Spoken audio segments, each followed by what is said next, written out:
embark on a mission to discover the similarities between the development of the American government and Star Trek's version of future Earth, and where it stands in relation to the rest of the galaxy. Mission Final Frontier will now commence. Come with me.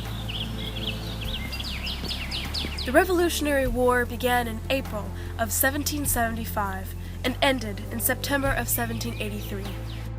Women, men, African Americans, Native Americans, and even pirates are who we have to thank for winning the Revolutionary War. Let's take a look. It has been estimated that at least 5,000 African Americans also fought on the Patriots' side. And though many Native Americans allied themselves with the British in the hopes of protecting their homelands from colonial expansion, others, including most Native Americans living in New England and some of the Iroquois peoples, fought alongside the colonists. And did you know there were pirates that fought for the revolutionary cause? Strictly known as privateers, these vessels were licensed by the Continental Congress to harass and disrupt British shipping throughout the war. Now in Star Trek, Earth had been ravaged by World War III for decades. However, during this time, a man named Zefram Cochrane had been working on a theory that would allow humans to travel faster than light. Tomorrow morning, when they detect the warp signature from your ship and realize that humans have discovered how to travel faster than light, they decide to alter their course. They make first contact with Earth, right here. Here? Actually, over there. And on this ship's maiden voyage, on April 5th, 2063, a Vulcan survey ship was passing through, detected the warp vessel, and made first contact. Sweet Jesus! Relax, Doctor. I'm sure they're just here to give us a send-off. So how is this similar to the Revolutionary War? Well, what came out of the Revolutionary War was a brave attempt at a democratic republic by the framers, which would eventually unite the states. And what came out of World War III was a friendship between the Vulcans and the humans, which would eventually unite Earth. After signing the Declaration of Independence in 1776, the 13 former American colonies had an identity crisis. It was one thing to declare independence. It was another to figure out exactly what you were now that you'd declared it. So they created a confederation of states in which individuals from the different states would be kind of like diplomats, all together in one body, and they could deal with things like foreign affairs and things that involved all of the states together. Things that had to do with what was going on inside the states, they left alone to the states. The Articles of Confederation emphasized a weaker central government and stronger state governments, which caused many future problems. Similar to the Articles of Confederation was the Coalition of Planets in Star Trek. In 2155, it was formed due to a need for stability and unity in the Alpha and Beta quadrants. With this unity, races could traverse the galaxy together, seeking out new life and new civilizations. It was only the beginning. The final frontier begins in this hall. Let's explore it together.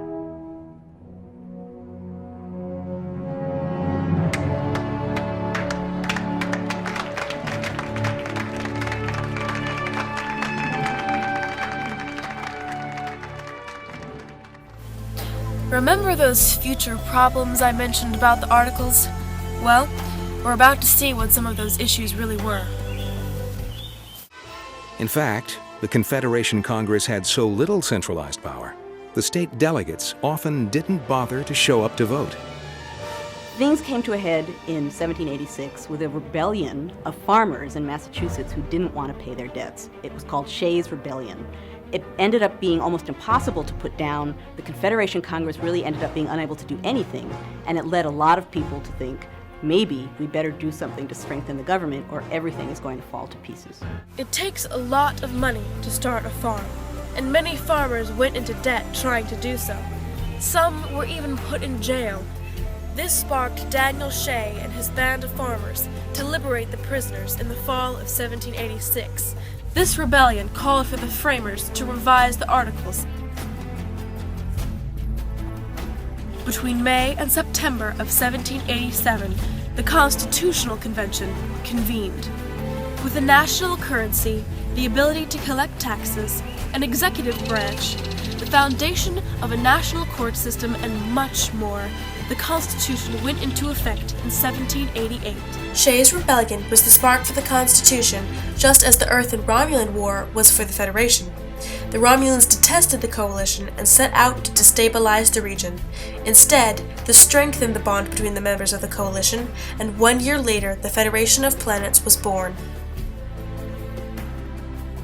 The United Federation of Planets is an interstellar federal republic composed of planetary governments based on the principles of universal liberty, rights, equality, and space exploration. My first visit to Axanar was as a new-fledged cadet on a peace mission. Peace mission! Politicians and weaklings! They were humanitarians and statesmen. And they had a dream. A dream that became a reality and spread throughout the stars. A dream that made Mr. Spock and me brothers. Mr. Spock! You consider Captain Kirk and yourself Brothers. Captain Kirk speaks somewhat figuratively and with undue emotion. However, what he says is logical, and I do, in fact, agree with it. At the very beginning of this video, we saw war and hardship. But as time went on, people evolved. We evolved. In our history, we fought side by side for the right to be free, and then we wrote a constitution to protect those freedoms, to unite as individuals, a government of the people, for the people, and by the people. A living document that adapts to modern times. And in Star Trek, Vulcans and humans, side by side, uniting Earth. Eventually becoming one of the founders of the Federation, an alliance between worlds to uphold the universal principles of liberty, rights, and equality. Thank you for joining me on Mission Final Frontier. I hope to see you again sometime in space. Beam me up. Your Honor, Starfleet was founded to seek out new life. Well, there it sits. Waiting.